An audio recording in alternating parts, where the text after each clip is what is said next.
next paper is something really special because we have here the granddaughter of a person which the paper concerns. So really exceptional situation.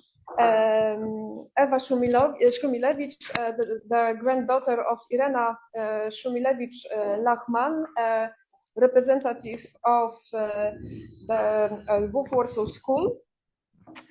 And the title of Ewa's paper is Irena Szumilewicz Lachman, Against the Passage of Time Despite the Borders. So first, hello, and it's really my pleasure to be here, and especially first to be here, and especially that I'm honored to deliver a paper on my grandma. And as far as the so the microphone here, yes.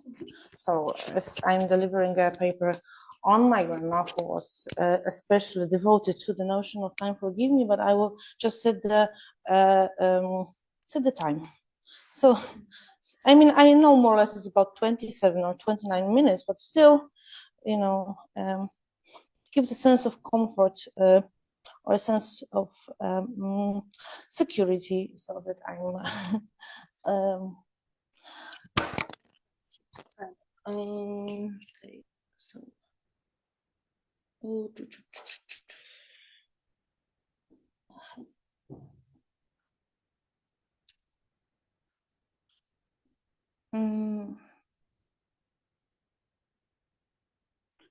Like the Allah. Okay, so maybe it's really good to. It's also my great pleasure that my son, as we are in a family bounce like here. Maybe can you show me how to set the alarm, please? Okay, I got it. Okay, I got it. So it's like. Okay, so is the microphone working? Yes. Okay. Okay, and is there a possibility to have slightly more light?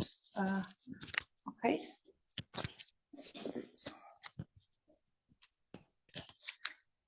This way. Okay.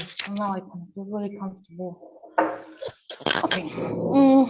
So my paper is titled Irena Szumilewicz Lachman, Against the Passage of Time Despite Borders.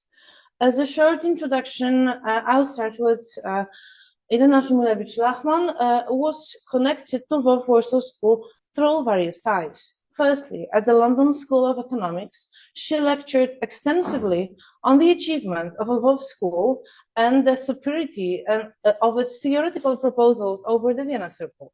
Secondly, she translated works by Zygmunt Zawierski into English, accompanied by her extensive introduction.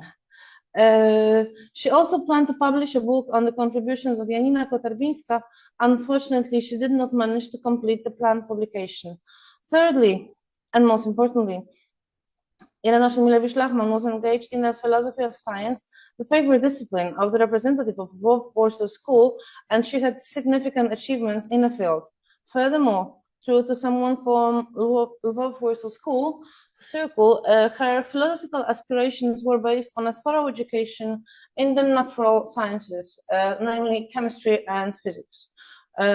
She achieved her master thesis from chemistry. Irena Szumilewicz dealt with philosophy of science, the philosophy of nature, methodology of natural sciences, and the history of science. She investigated conventionalism mainly based on the achievements of Henri Poincaré. Her comments on the nature of time and more broadly on the philosophy of cosmology were original and innovative. She contained them in her work on the direction of the arrow of time. I will elaborate these concepts in the course of my presentation. Irena Szumilewicz Lachman strongly emphasized the role of the category of beauty and truth, as well as good sense, in the Socratic manner, while clarifying the category. She strongly emphasized an issue of moral responsibility of a scientist. Meanwhile, the category of beauty was close to the philosopher in her private life and accompanied her until her death in 2002. In my presentation, I will attempt to sketch a figure not only of a scientist, but of a woman, of a mother, of a Gulag prisoner who, against the passage of time and despite borders, was striving for beauty, truth in both life and philosophy. So that's my point. I'll start with the philosopher's profile. My grandmother, Irena Szumilewicz Lachman, was born in Zambrów on December 20, 1912. In the abbreviated birth certificate number 355/68, she is listed under the name Tienenbaum Ita, and her parents are Tienenbaum Chaim Benjamin and Zelda Regensburg, both of Jewish origin. In 1930, she completed high school with Leopold Infeld, a close associate of Albert Einstein, as her physics teacher. In 1932, she enrolled in the chemical faculty of the University of Warsaw. In September 1938, she graduated from the university with master's degree in chemistry, signed by Jan Łukasiewicz. During World War II, she was expelled to Lwów. After the death of her first husband, Józef Krieger, the father of Benedict Szumilewicz, who was tortured and murdered by the Soviet secret agency, police agency, NKVD, in Soviet prison, Irena Szumilewicz was deported to Kazakhstan, Chu was the city, with her newborn son. Her practical knowledge of chemistry, particularly soap production, saved her during the deportation in Gulag.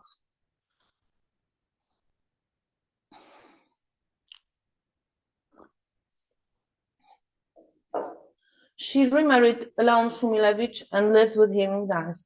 The result of this marriage was her second son, Jerzy Szumilewicz, currently George Summers. In 1959, she defended her doctoral thesis, The Theory of the Thermal Death of the Universe, at the University of Warsaw, which was later published by PWN. And in a moment of becoming a doctor of philosophy, she was 47, quite late. 5 years later, she obtained her habilitation at the same university based on her book On the Direction of the Arrow of Time. She was a lecturer in Gdańsk, first at Medical Academy and later at the Higher Pedagogical School, where she became an associate professor and the head of the Department of Philosophy. In infamous 1968, she was dismissed from the university. I think it's obvious she was of the Jewish origin. Later, she remained unemployed, earning a living by tutoring in mathematics. After a few years, she found employment at the Institute of Philosophy and Sociology of the Polish Academy of Sciences, where she became the head of independent laboratory for methodological problems of physical sciences. In 1979, she permanently moved to London. Again, she was quite old. I mean, 67. So it's like against the passage of time. It's worth noticing she was 67 when she made a brave and desperate move to find serenity, happiness, love, and relief abroad. There, she married for the third time to Professor Felix Lachman. Her marriage with Professor Felix Lachman was the happiest one, simply the good one. Grandma and Ferenc were not only devoted to each other, but they were also good friends. As they were both Shoah survivors, they shared the trauma and they cared for each other. I also remember from our private correspondence that Grandma underlined the value of true friendship as a rare and beautiful gift, and the one often underestimated. Professor Irena Szumilewicz Lachman became a research associate at London School of Economics in the Department of Philosophy, Logic, and Scientific Method. This is the department that was established by Karl Popper. Shortly after arriving in London, she became a professor at the Polish University abroad. It's got the famous shortcut UNO in Polish, where she dedicated herself to researching and promoting Polish philosophy until the end of her life. And as I hope you can see that during her life, the notion of time was present not only theoretically. She was a living example and also my personal inspiration that it's never too late for dreams, no matter what obstacles are. It's never too late for philosophy, for love, for dreams, about a good place to live in. Irena Szumilewicz's entire body of work includes 4 books and over 40 scientific papers, as well as numerous lectures at international conferences. The main currents dominated Irena Szumilewicz research.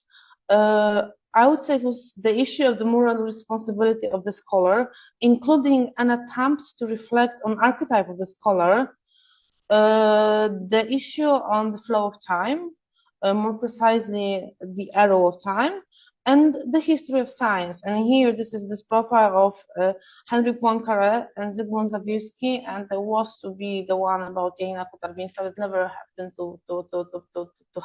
to happen because she died. So I will start with the issue of the moral responsibility of a scholar, an attempt to reflect on an archetype of a scholar, which surprisingly for me, when I was preparing the presentation, I mean, that the things were happening during the Second World War, and the context mostly is about the nuclear war, probably, as you know, and people were gathering there were mostly having on their mind the Cold War, but the context is, at least for me, strikingly fresh still. I mean, that's just like my side remark here.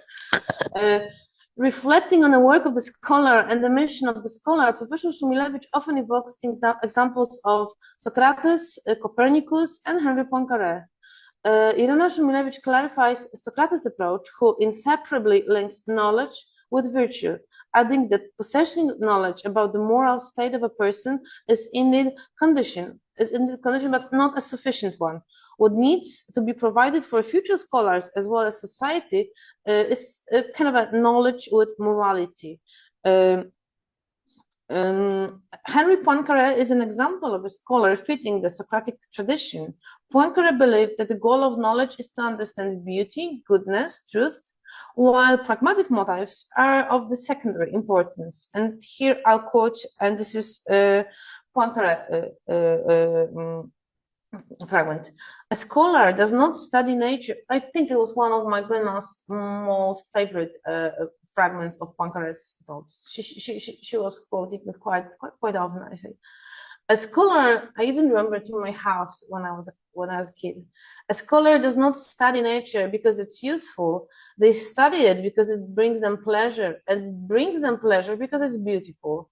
If it were not beautiful, it would not be worth knowing, and life would not be worth living. I'm not talking here, of course, about the beauty perceived by the senses, the beauty of the material properties and appearances.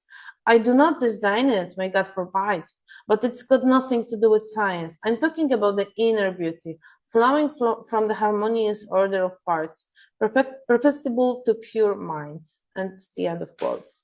Truth, on the other hand, constitutes an ultimate goal, and scholars should have courage to proclaim it unconditionally. Here, Professor Irena Szumilewicz advocates, and she speaks, when I speak of truth, there is no doubt I'm referring to the moral truth, not just scientific truth. To find both, one must strive to free oneself completely from prejudices and passions, and one must achieve absolute honesty.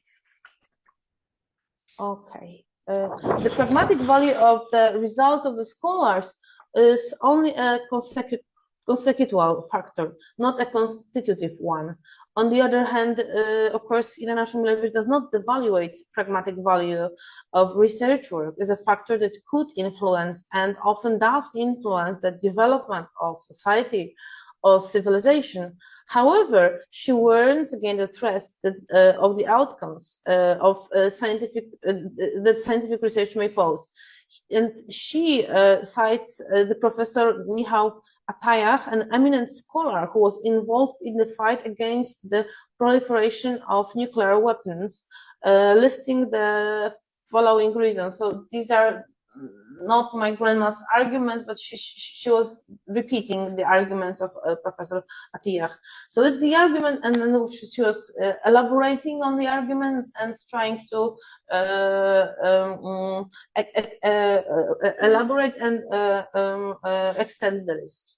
The argument about the moral responsibility of the scholar. The scholar is responsible for the consequences of their creative activity. The scholar, better than a politician, understands technical problems and therefore bears a greater responsibility. The scholar can provide assistance and technical guidance in solving problems that arise with discoveries. The scholar should warn of future dangers that may arise in connection with today's discoveries. Scholars form an international brotherhood beyond borders, and therefore they are in favorable position to access the interests of humanity globally. And finally, there's a need to prevent widespread aversion to science. The self-interest of scholars requires them to be fully engaged in public discussion, not to be seen as so-called enemies of the people. This list is the quintessence of how a moral scholar should behave. There is little to add here, at most, how to articulate how important the moral responsibility of the scholar is. Hence, future scholars should be given a thorough foundation in a moral issue. Here, Irena Szumilewicz proposes, I suppose, an innovative solution, and it's a quote. So I quote, "The moral issue should be at the center of society's interests. Furthermore, it would be advisable to introduce ethics as a mandatory subject to all faculties. By ethics, I mean not just narrowly understood professional ethics, but ethics in a broad sense, as the study of the values and their significance for society. I believe that something like the Hippocratic Oath should be introduced for those granted the right place to practice professions such as physicists, chemists, genetists. Such a note would have a superior value compared to all future commitments. I believe that anyone who decides to become a scholar in the future should, in his own conscience, take an oath corresponding to the old Roman principle, which we paraphrase, let the well-being of humanity be the highest law. Salus humanity suprema lex est." End of quotes. In the context of the moral responsibility of the scholar, it's also, I think, worth mentioning the friendship that connected my grandmother and her husband, Felix Lachman, with Josef Rotblat, a Nobel Prize laureate for his efforts towards nuclear disarmament. I will quote a statement from an interview that Professor Rotblat gave me on the day receiving the Nobel Prize. "Those who do not remember the past are condemned to repeat it." It's George Santayana quotation. And this is saying that I also heard from my grandmother. Irena Szumilewicz, although not formally a part of Twardowski school, fully identified with this intellectual formation. In her essays from 1987, dedicated to Warsaw School and its relation to Vienna Circle, she wrote, I quote, there is quite widespread, mainly in West, stereotype according to which Lvov Warsaw School was one of many philosophical centers indirectly or directly initiated the Vienna Circle. Nothing could be further from the truth. The Polish philosophical school emerged over a quarter of a century before the Vienna Circle, so it's not surprising that it's much more mature and in many fields surpasses the Vienna Center. End of the quote. And to be honest, my favorite fragment, because it's the issue of the passage of time, the arrow of time.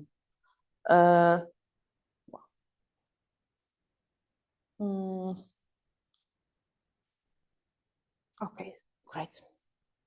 So the fundamental issue my grandmother devoted herself is the problem of the passage of time. This problem is so broad that Irena Szumilewicz deliberately narrows her intellectual research to reflections on the passage of time, the flow of time, understood as the arrow of time. In turn, I mean, I'm referring to mostly to her book. There's the little book on the direction of time, but not only, but mostly. She analyzes the arrow of time in three aspects. An attempt to resolve the following problems. First, is the structure of the word isotropic or anisotropic? And Irena Szumilewicz adopts an isotropic structure of the word. What are the objectives? What are the objective properties underlying the anisotropy of the world? And third, what conditions human subjective sense that time flows in a specific direction? The researcher considers such features as locality, universality, causality. And she concludes, I mean, at the very end of the book, that there are no physical grounds to assume that the world has local or universal properties. It is inappropriate to speak of time in full category of causality.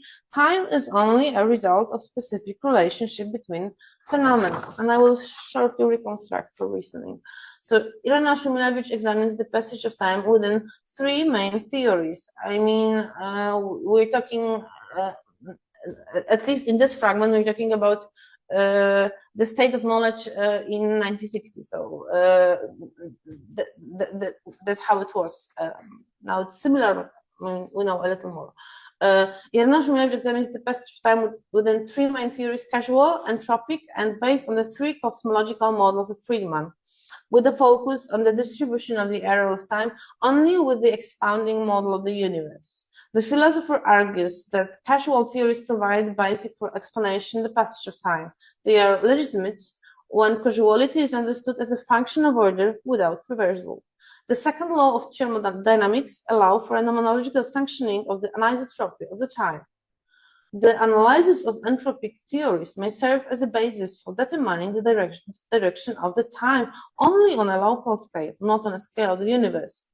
When contemporary analyzing of the issue of entropy, one should not forget that the concept of entropy is appropriate only when the systems are in thermodynamic equilibrium, when systems of thermodynamic equilibrium are being analyzed. Examining the universe at the moment of its origin, whether from the perspective of Big Bang or Big Bounce, it's difficult to postulate conditions that would fulfill the second law of thermodynamics. And of course, nowadays we've got new approaches, like, for example, there's the new approach of non-equilibrium thermodynamics, which weakens the power of entropy as a reliable tool for analyzing cosmological issues. New non-equilibrium systems, such as universe, possesses fascinating properties that do not align with the classical assertion that the nature inevitably tends towards chaos. One example of research challenging the extrapolation of entropy rules to the scales of the universe are the studies of self-organizing systems. Another phenomenon that alters one's perspective on the issue of entropy is Barnard effect, which describes how regularities and symmetries characterize systems in a state of thermodynamic imbalance. This phenomenon illustrates that in a system of the states of imbalance, ordinance can transform into chaos and vice versa. Also, deliberation on specific cosmological models require determining whether time constitutes, and it was that at the time, it is also now, constitutes of an open and closed continuum. Professor Szumilewicz advocates for an open time continuum. According to Professor Szumilewicz, the topology of the time compared to the topology of the space is poorer, since time possesses only one dimension.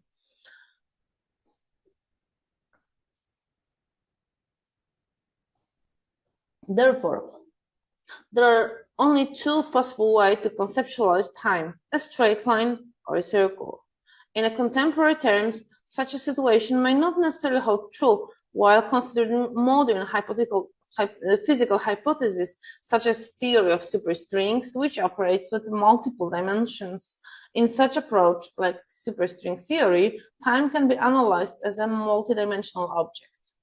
Although the proposal of closed time loops seems improbable in the law of physics, such a state cannot be ruled out. And attempts to describe time as a cyclical entity was even made in ancient times, of course, like Heraclitus, Parmenides. Despite their radically different perspective, they denied like a fixed direction of time flow. Heraclitus believed that reality is constantly changing, while Parmenides maintained that the world is immovable being. Plato, on the other hand, believed that time possesses attributes akin to mathematical entities. In addition to these attributes, time, in the philosopher's view, corresponds to circular motions. These images of time imitates eternity by moving in circular motions according to mathematical principles. It's like old Timaeus, I mean, dialogue. It's like all the sketch about how time grasped by Plato. Also, Friedrich Nietzsche formulated the theory of eternal recurrence, which describes cycles and repetitions of the history of the universe. A similar standpoint in more recent times was represented by savant Arrhenius, Albert Ray, and Zygmunt Zawierski, the one that my grandma devoted one book to. Closed time loops are logically possible. Moreover, they do not contradict the laws of physics. In 1949, the Austrian-born American mathematician Kurt Gödel created a space-time model that assumes closed time loops. This model is consistent with the equations of generality of relativity. Gödel postulates that space-time rotates around the axis of interior.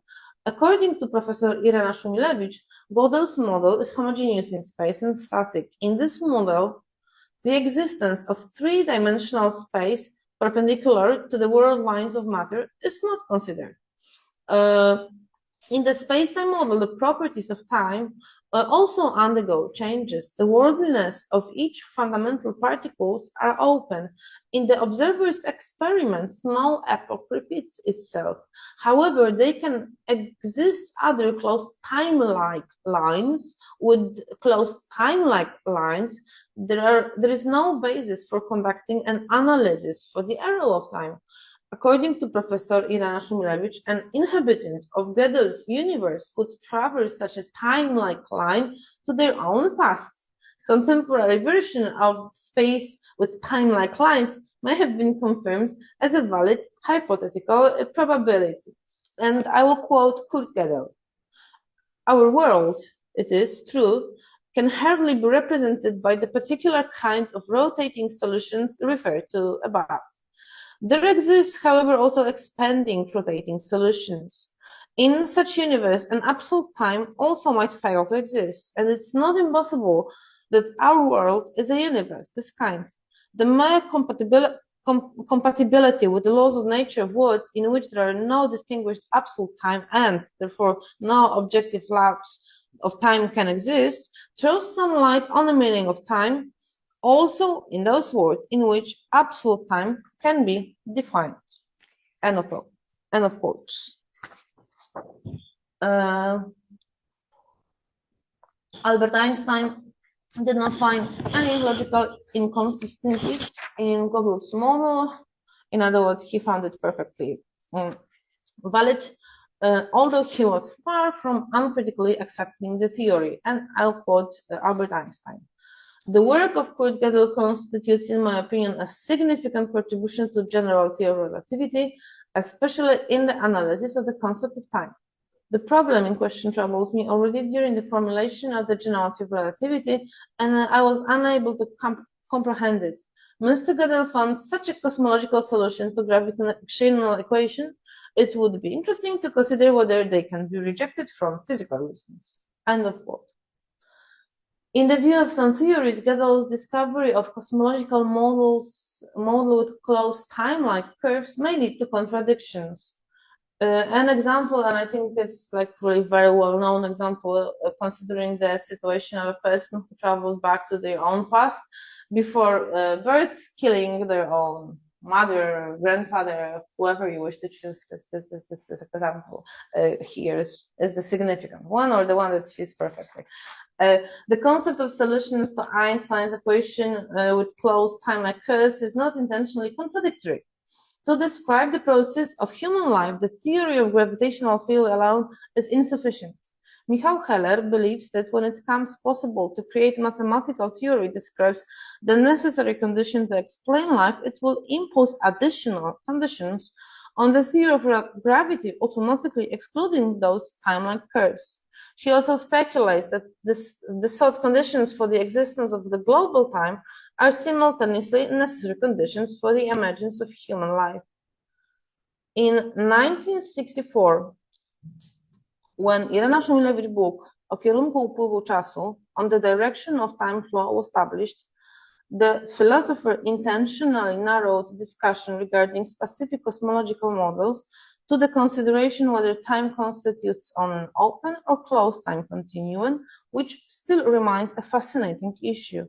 Today, with the rapid of the development of contemporary cosmology and the modern hypothesis, an entirely new spectrum of philosophical considerations on the nature of time and space opens up. For instance, a concept of a cyclic universe is intriguing, serving as a scenario for the development of the universe. This scenario, envisioning the possible development of the universe, which assumes the universe that is cyclical, there are three possibilities, like to the Friedman, that the universe is open, it is extending, and it's like the bouncing universe, and this bouncing one is the cyclical. So which assumes cyclicity, and this goes beyond the initial singularity, depicts the universe as temporarily infinite. In such scenarios, the actual infinity is realized, as suggested Professor Marek Szydłowski, and it becomes a genuine attribute of the universe.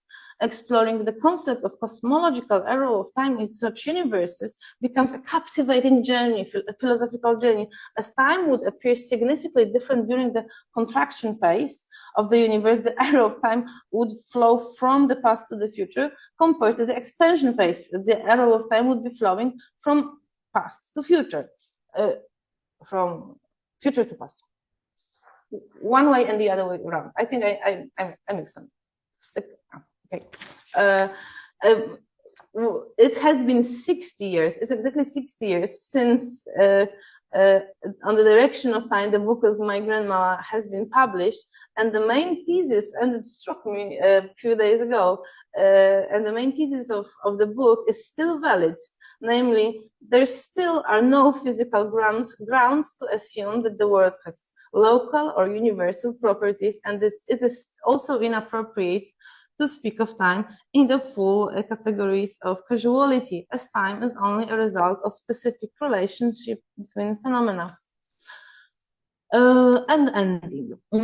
Irena Szumilewicz engaged in the philosophy of science, the philosophy of nature, the methodology of natural sciences, the history of science. She explored conventionalism, primarily based on the contribution of Henry Poincaré. Her comments, analyses, and insights on the nature of time, and broader the philosophy of cosmology presented in the work O kierunku upływu czasu, on the direction of time flow, were extraordinarily original and innovative, and they are still valid. She strongly emphasized the role of categories of beauty, truth, goodness, understood in Socratic manner, while simultaneously refining those categories. The researcher placed particular emphasis on the issue of the moral responsibility of the scholar. In her private life, the category of beauty was close to the philosopher. My grandma dressed beautifully, took care of her beauty and her surroundings, and until the end of her life, she was 89 when she died. So until the end of her life, she wore high heels. Thank you.